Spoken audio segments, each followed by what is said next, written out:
Start again. The words sound simple, don't they? But if you've been broken, you know they're anything but.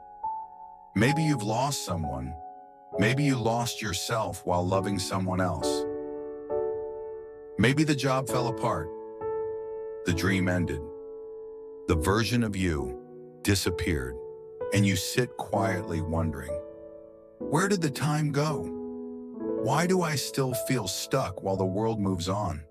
We live in a world where healing is expected to look like productivity, where silence is mistaken for strength. But here's the truth. Starting again isn't about being brave. It's about being honest with yourself. You don't need a plan. You don't need perfection.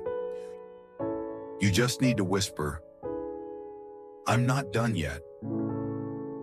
You're allowed to rewrite your story, to begin again, even if your hands are trembling. This channel, it's for people like you and people like me, people who've seen the worst days and still dare to try again. I've been where you are. I've had silent breakdowns in noisy rooms. I've laughed while breaking inside.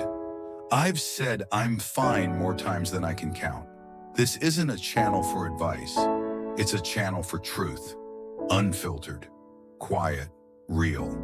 We'll talk about letting go, about slow healing, about soft mornings, quiet nights, and rebuilding a life that feels like home, even when no one else is watching. So if you've been afraid to start again, this is your sign. You're not late. You're not weak. You're not broken beyond repair. You are a story still unfolding, and I'm honored to walk this new chapter with you.